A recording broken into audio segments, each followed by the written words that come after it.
Jadi mereka menerima dengan baik firman yang terakhir ini, menghargai firman yang terakhir ini. Mereka bisa mendengar nafir yang terakhir ini dan belajar menerima firman dengan baik di hati.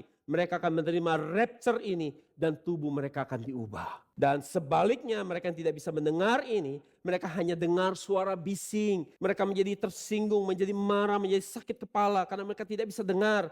Dan mereka tidak bisa mendengar betapa indahnya, merdunya suara penyingkapan firman yang terakhir ini.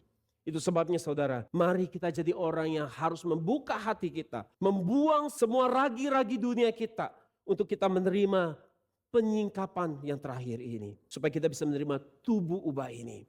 Apakah yang dialami orang beriman di akhir zaman? Apa yang kita alami? Yang pertama, orang beriman, orang yang percaya akan dibangkitkan dari kematiannya. Ini semua peristiwa yang akan terjadi di akhir zaman. Eskatologi itu, yaitu waktu Yesus datang kedua kali, ini akan terjadi. Yang kedua, orang yang masih hidup, tubuhnya akan diubah. Dan yang ketiga, dia akan ngalamin diangkat ke surga. Saya akan jelaskan.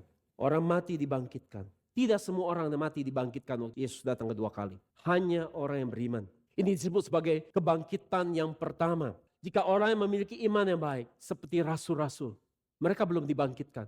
Mereka sedang menunggu waktu ini, waktu Yesus datang. Dan semua orang yang imannya baik, sampai Yesus datang kedua kali, yang sudah mati, mama saudara, papa saudara, orang-orang yang saya cintai, yang sungguh-sungguh di dalam Tuhan. Mereka mati, mereka belum dibangkitkan. Mereka sedang menunggu waktu ini. Dan waktu Yesus datang, dari zaman Yesus datang sampai zaman Alkitab, orang-orang yang mati sungguh-sungguh dalam iman, boom, mereka akan dihidupkan kembali. Itu disebut sebagai kebangkitan yang pertama. Jadi saudara, dari kemarin semua orang imannya baik, mereka mati, jiwanya, rohnya kemana? Rohnya dibawa ke Firdaus, ke surga. Tetapi tubuhnya ada di bumi. Mengalami waktu dikubur, mengalami pembusukan. Tetapi perhatikan baik-baik. Meskipun tubuhnya membusuk, tetapi di dalam tanah itu ada elemen atau unsur dasar tubuhnya yang tetap masih ada. Dan dari elemen itu, dari unsur dasar dirinya yang paling dasar itu, waktu Yesus datang, Tuhan ambil, Tuhan akan satukan sama rohnya yang ada di Firdaus.